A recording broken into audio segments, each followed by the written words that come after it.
But the fight for a free Palestine goes on, no matter how long it takes. And look, as long as I have breath in my body, I'll always be speaking up for Palestine.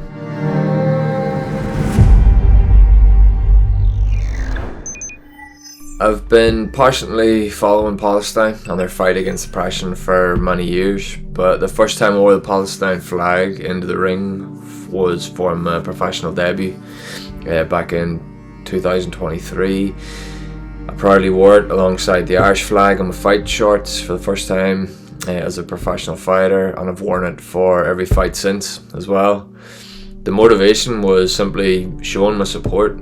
Even back then, a few years ago, Palestine were decades into being oppressed before the full extent of the genocide that's been going on since. So I just wanted to show my support,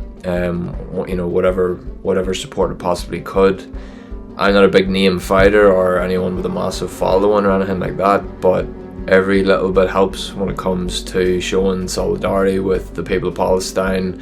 And it's even more important now than ever to do so. But there was criticism and a backlash from wearing the flag during my fights, which is ridiculous really. But it mainly came from those higher up, in charge of the events and how the things were run.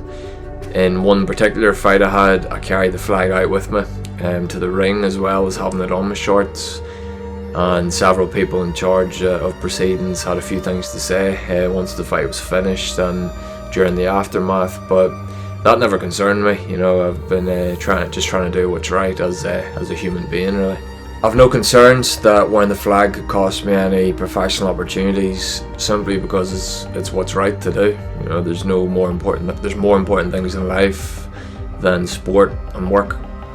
There have been times when I've been warned before events about flags, but it's never stopped me from proudly going ahead with my support. Personally, any sponsors or people I work closely with within my professional boxing career, they have shared views of the support, which helps.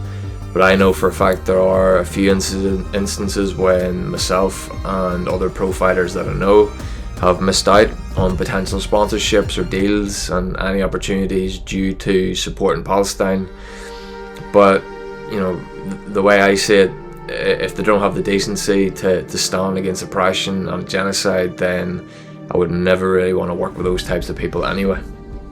I think everyone has a responsibility to speak up about global issues as important as Palestine, not just athletes, but anyone involved in professional sport who has any sort of a platform.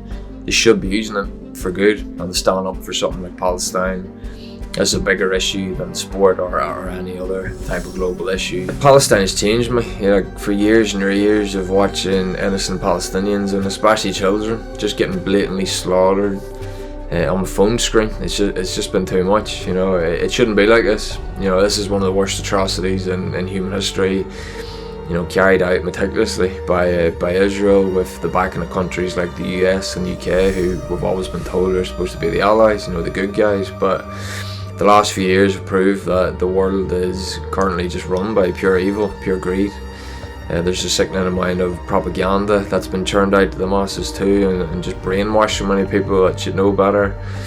And look, I can't even say it's gone too far now or it must end, because it's too far past that now. What's been allowed to take place in Palestine is it's a complete disgrace, and it's a stain on humanity. But as an Irishman, I know that oppression breeds resistance, and Palestine will never go away. Even after the disgusting acts of evil Israel's been allowed to get away with for decades, I think in decades to come, when the world looks back at the massacres and the horrors that Palestinians had to endure, I'll never forget who else stood on the right side of history with myself, and on the other side, the true cowards and who the oppressors were. But the fight for a free Palestine goes on, no matter how long it takes. And look, as long as I have breath in my body, I'll always be speaking up for Palestine.